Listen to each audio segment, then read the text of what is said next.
ustoz, keyingi savolimiz sizga. Zamonaviy yoki raqamli psixologiya bu nima?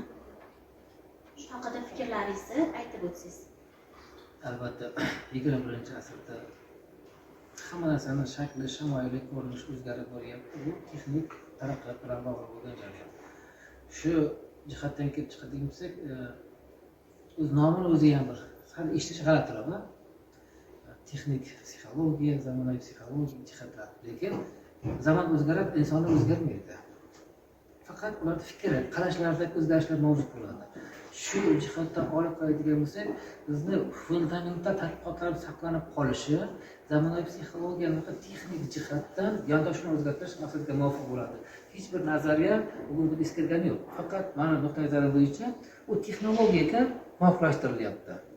Shundan kelib chiqadigan bo'lsa, bugungi kunda zamonaviy psixologiyani shakllantirish uchun birinchi o'rinda qiladigan ishimiz 21-asr texnikasiga, texnologiyasiga psixologiya bilimlarini integratsiya qilish.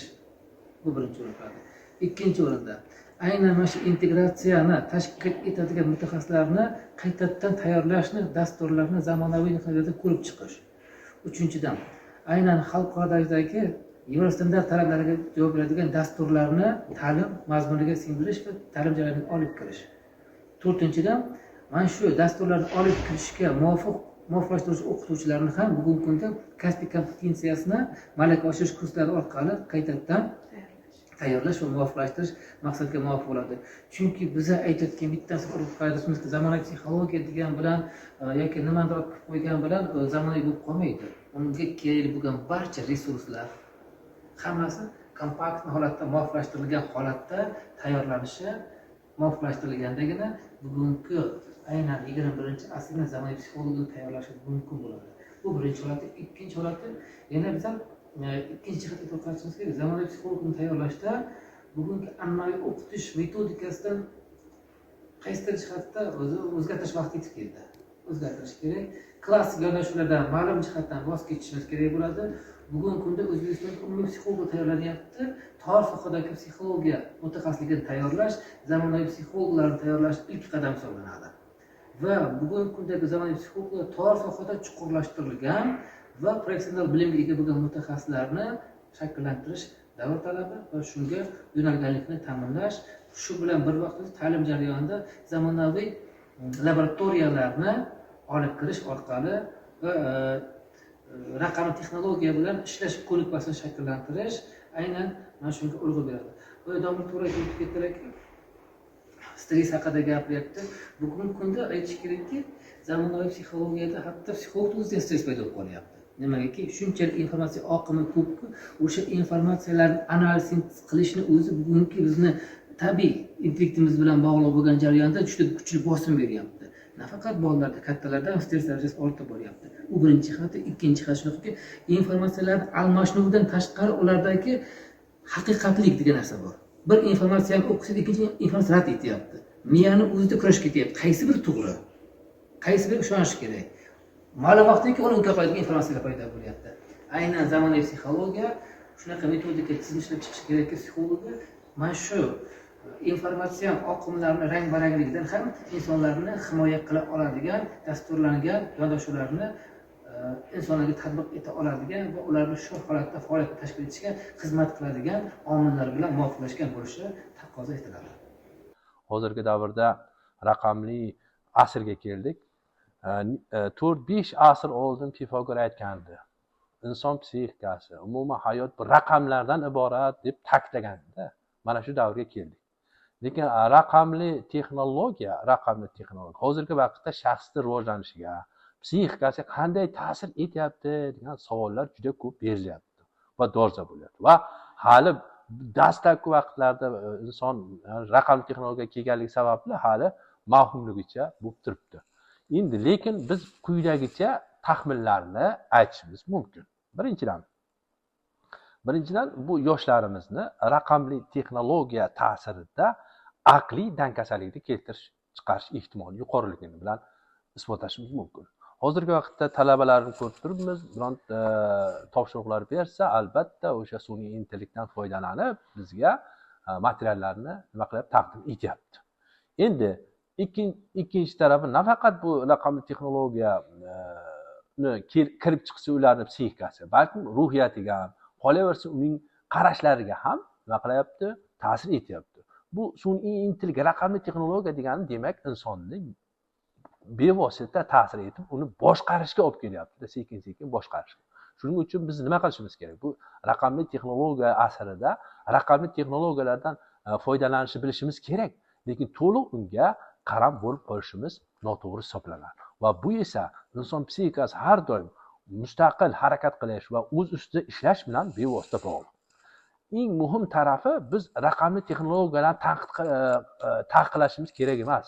Raqamli texnologiyalardan talabalarni samarali, to'g'ri foydalanishni va ta'lim jarayoni sifatini oshirishga xizmat qiluvchi omillar shakllantirishga nima qilishimiz kerak? Yo'naltirishimiz kerak. Vaholanki bu raqamli texnologiyalar ularni nima dankasalik yoki bo'lmasa yomon odatlarga olib kelmasligi kerak bo'ladi. Shuning uchun aynan raqamli texnologiyalar bo'yicha psixologlar, pedagoglar, sotsiolog va filosoflar tadqiqot ishlari olib qolib, yagona bir to'g'ri yechim, ya'ni ularni qo'llash amaliyotini nima qilishimiz kerak? Tatbiq qilishimiz kerak. Ijtimoiy tarmoqlar, sun'iy intellekt va tezkor axborot oqimi inson tafakkuri, diqqati va hissiyotlariga qanday ta'sir qilyapti deb o'ylaysiz? Bugungi kunda bir tushuncha borki, 21-asrda yashayapmiz. 21-asrda bu xohlaymiz yo'qmi, texnika asri hisoblanadi. Shu nuqtai nazardan kelib chiqadigan bo'lsak, texnik progress, ma'naviy regress degan tushuncha o'zini bugun isbotini topmoqda. E'tirof etish kerakki, bugungi kunda 21-asrda raqamli texnologiya yoki sun'iy intellektdan foydalanish bu davr talabi, davr taqozosi, ijtimoiy ong va har bitta inson tafakkuri shunga muvofiqlashgan tarzda shakllanib, rivojlanib boryapti.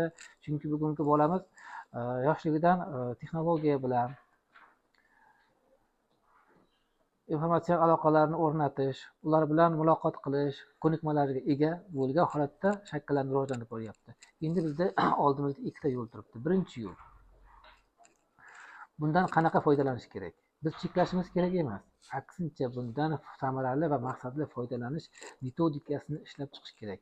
Bu metodikalarni klassifikatsiyalab olish maqsadga muvofiq bo'ladi. Agar ta'lim nuqtai nazaridan olib qaraydigan bo'lsak, albatta bolalarda, maktabgacha yoshdagi bolalarda aynan raqamli texnologiya va sun'iy intellekt foydalanish metodikasini ishlab chiqish, ko'nikmasini shakllantirish, maktab ta'limida o'quv jarayonini tashkil etishda bolalarda sun'iy intellektdan foydalanish bilan bog'liq bo'lgan omillarni o'rganib chiqish va ularni klassifikatsiyalash, qayergacha ular o'rganishi kerak, qayerda o'zini tafakkurini ishga solish kerak degan tushunchani aniq biz ko'rsatib berishimiz kerak.